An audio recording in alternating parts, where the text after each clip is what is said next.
안녕하세요. 세상의 모든 보험 정보와 함께하는 아나운서 유비아입니다. 저희 프로그램에서는 보험을 준비하는 과정에서 생기는 작은 고민부터 이 과도한 보험료로 걱정하시는 분들이 한 분도 생기지 않을 때까지 보험에 관한 고민과 궁금증을 함께 풀어보고 있습니다. 저희 프로그램은 유튜브와 카카오TV, 네이버를 통해서 시청 가능하시고요. 유튜브에 NBNTV 검색하시면 실시간 방송으로도 이제 참여하실 수 있습니다. 아울러 본 방송은 정보 제공을 위한 방송이며 보험 서비스 및 상품 판매에는 관여하지 않습니다. 그럼 보험 불만제로 시작하겠습니다. 오늘 함께해 주실 전문가님들 나와 주셨습니다. 전문가님 안녕하세요. 안녕하세요. 네. 네, 그러면은 우리 한 분씩 자기소개 좀 부탁드려보도록 하겠습니다. 네. 네, 보험은 보상입니다. 보상과 사후 관리를 통해 감동을 주는 전문가, 조현식 보험 전문가입니다. 네. 네, 안녕하십니까. AFC 소속 이주환 전문가입니다. 알겠습니다. 자, 그러면 첫 번째로 우리 칭찬받을 보험 무엇인지 화면으로 먼저 만나보시죠.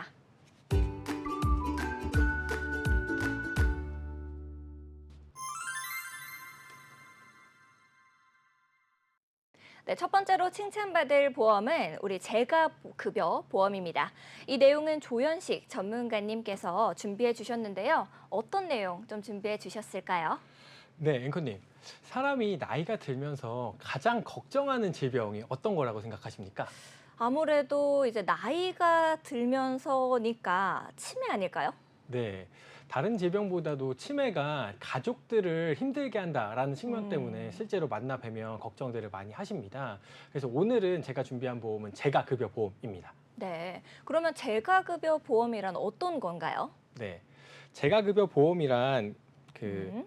재가급여 보험을 설명하기에 앞서서 네. 장기요양 등급, 장기요양 보험이라는 것을 설명을 드려야 되는데요. 혹시 장기요양 보험이 어떤 건지 알고 계실까요? 일상생활을 할 수가 없어서 이 도움이 필요하신 65세 이상 어르신들에게 서비스를 제공해주는 제도로 저는 알고 있습니다. 네, 맞습니다. 고령이나 노인성 질병 등의 사유로 일상생활을 혼자서 하기 어려운 경우에 네.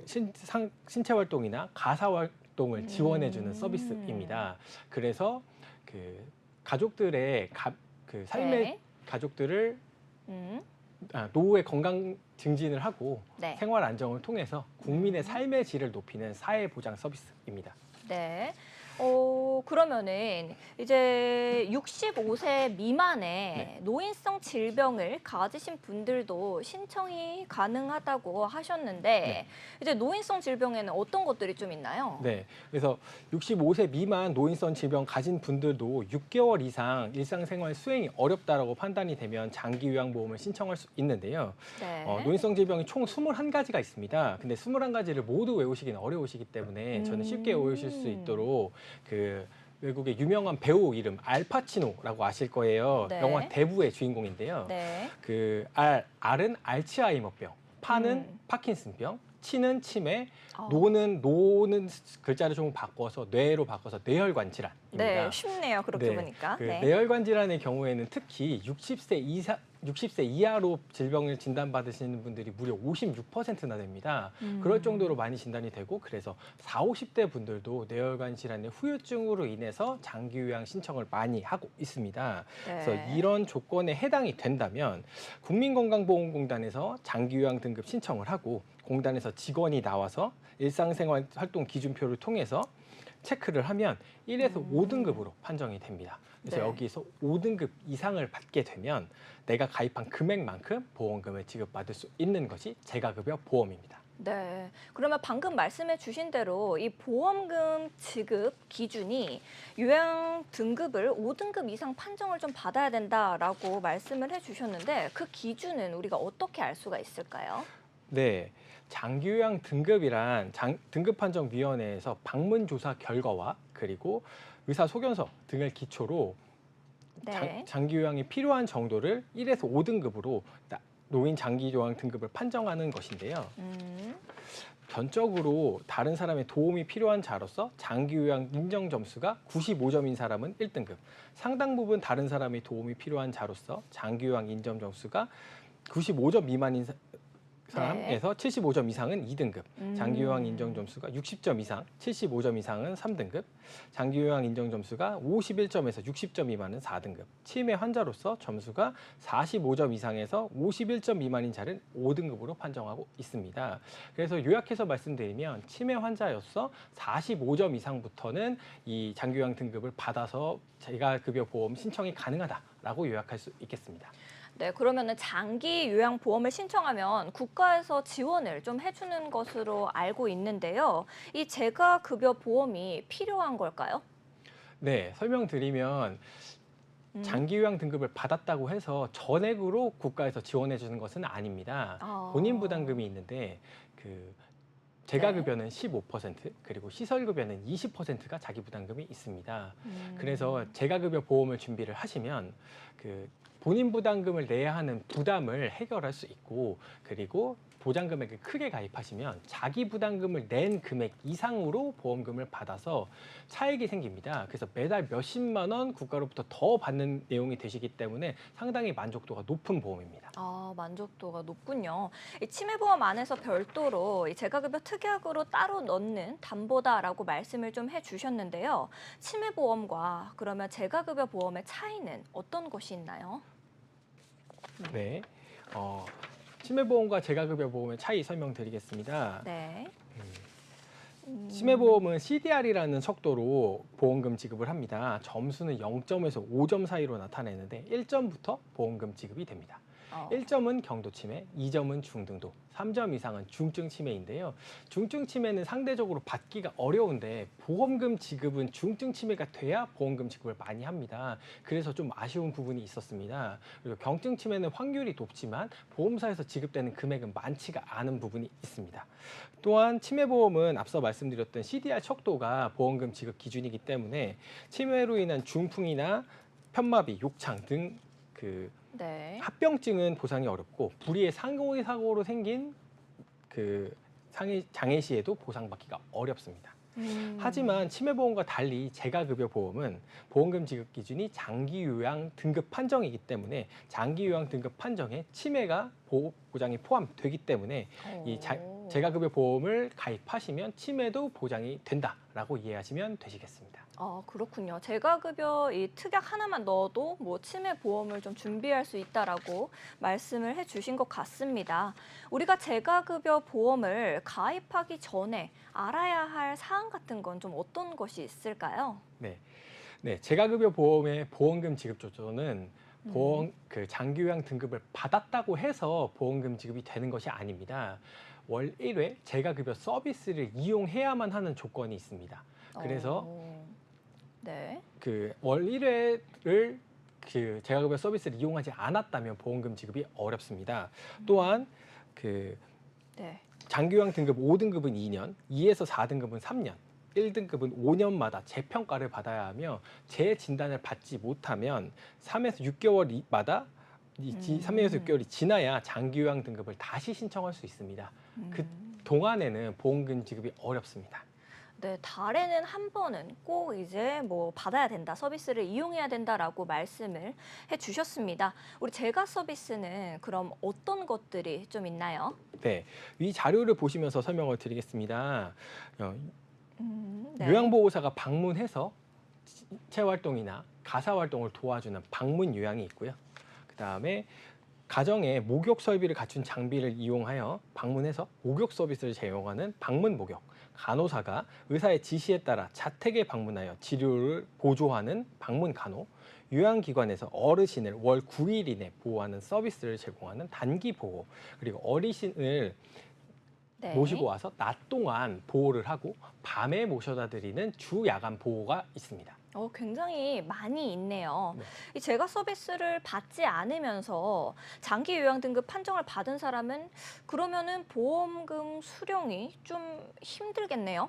네, 아까 화면에서 이제 6번째 그림이 있었는데 바로 복지 용구가 있었습니다. 네. 그래서 제가 서비스를 이용하지 않더라도 건강보험공단에서 지정한 사업소에서 복지 용구를 월 1회 이상 구입하시면 되는데 대표적인 복지 용구로는 요실금 팬티라든지 미끄럼 방지 패드 등이 있습니다. 그래서 이러한 것들을 월 1회 구입하시면 서비스를 이용한 것으로 간주가 돼서 보험금 지급이 가능합니다. 아, 그렇군요. 그러면은 이 장기 요양 등급을 5등급 이상 받아야지만 보험금 청구 조건이 되는데요. 장기 요양 인정 신청과 또 판정 절차는 어떻게 이루어지는지가 궁금합니다. 네.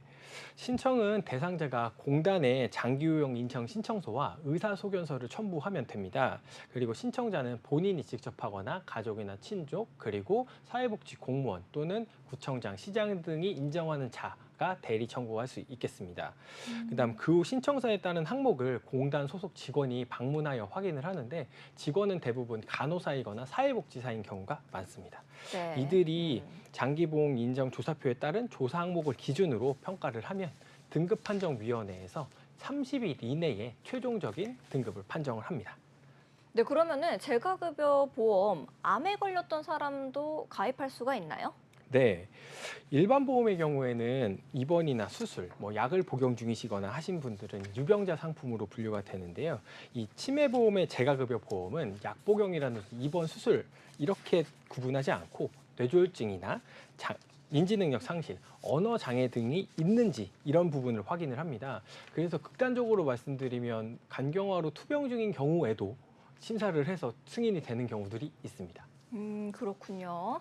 알겠습니다. 가족과 주변을 위해서 재가급여 보험을 준비해 나가시는 것이 좀 좋을 것 같다라는 생각이 드네요. 네, 이 내용은 여기까지 알아보도록 하겠고요. 다음으로 만날 보험 화면으로 먼저 만나보시죠.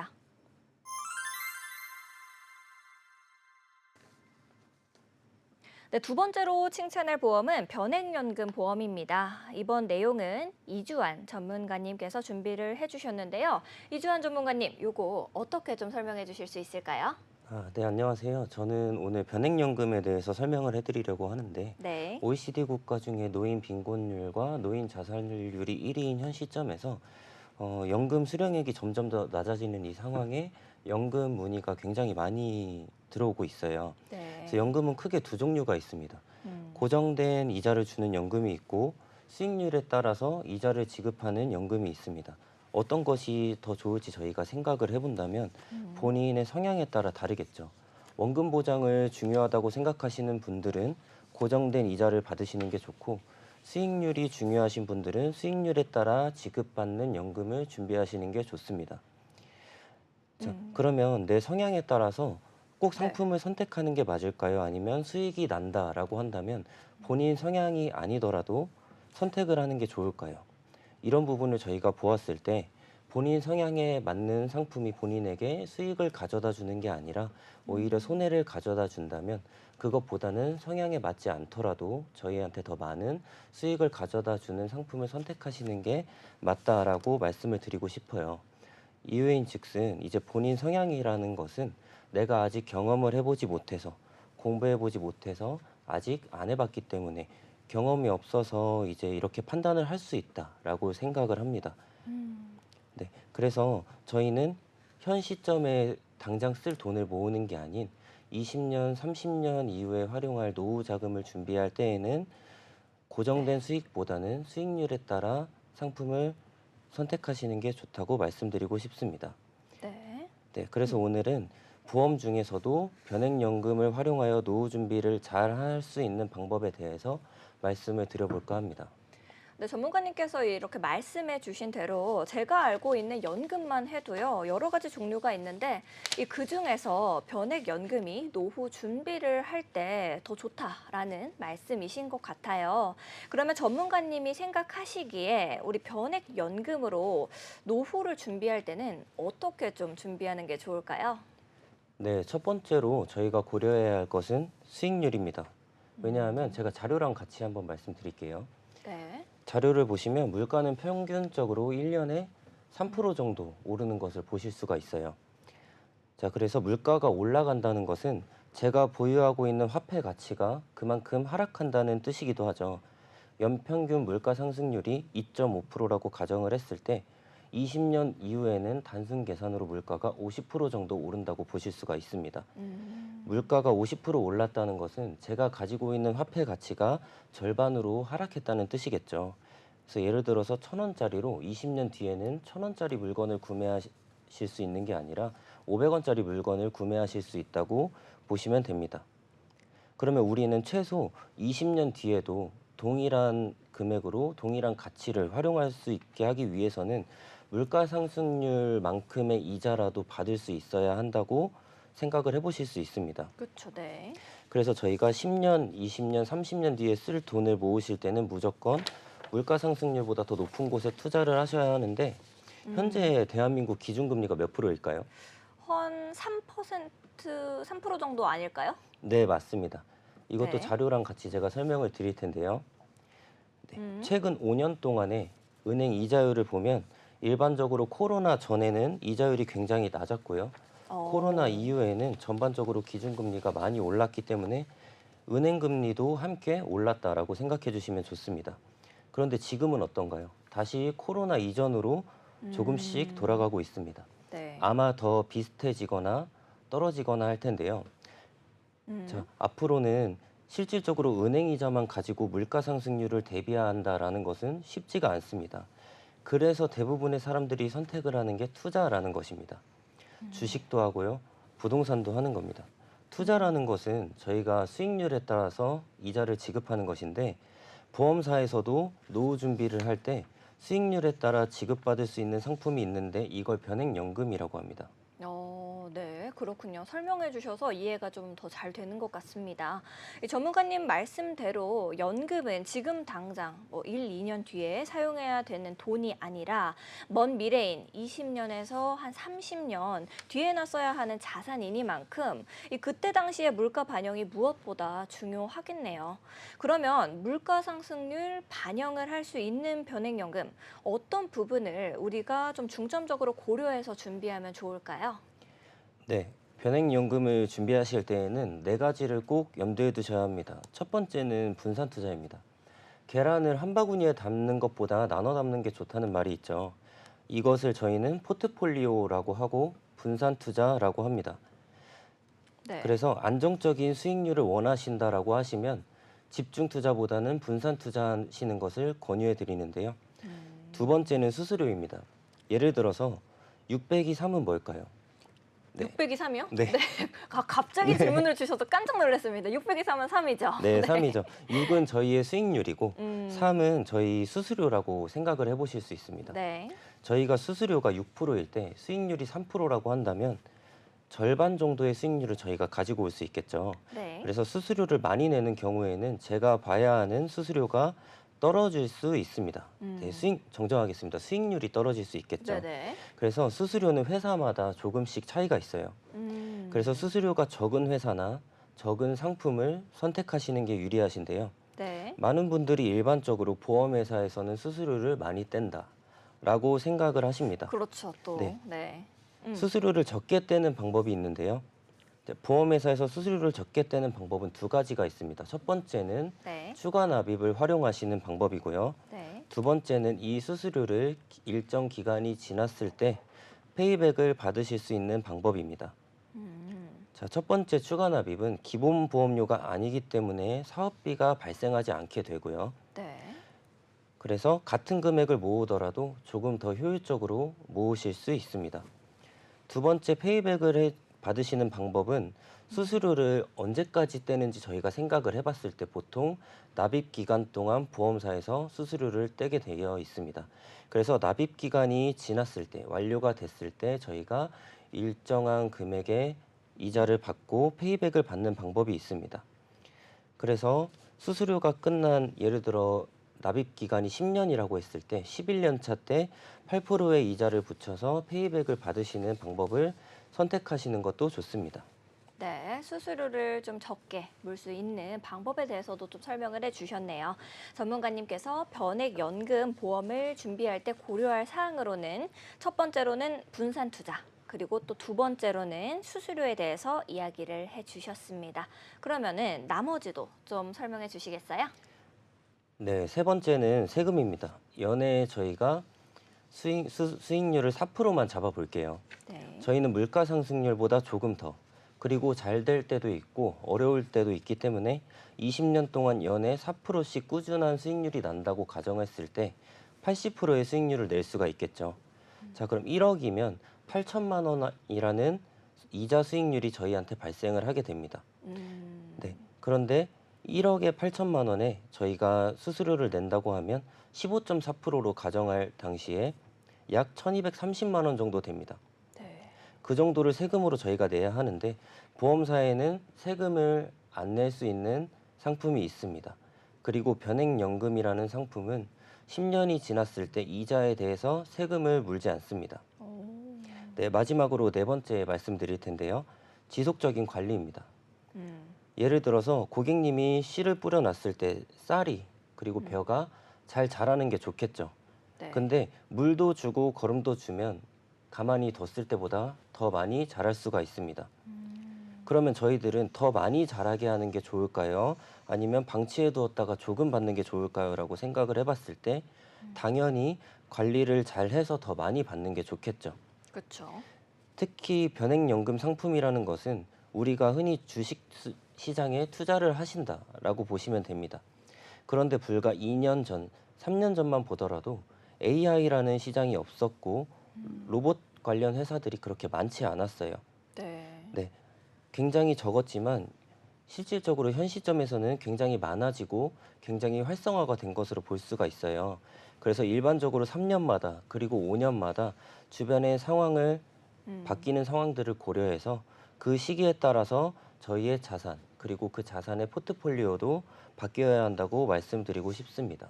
네. 때문에 이제 더욱더 꾸준하게 관리가 필요하다라고 말씀을 드리는 거고요. 내 자산이 어떻게 배분되어 있는지, 잘 불어나고 있는지 3개월에 한 번씩 종이를 받으실 거예요. 네. 그 종이를 자산 운용 보고서라고 하는데요.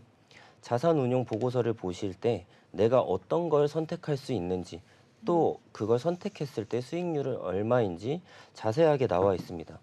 그런데 그것을 혼자 보면 무슨 말인지 잘 모르실 수가 있겠죠. 네. 그래서 전문가의 동행하에 꾸준하게 관리를 받으시는 게 좋습니다. 네, 알겠습니다. 설명해 주시다가 목이 메이신 줄 알았어요. 열심히 설명을 네. 해주셨는데요.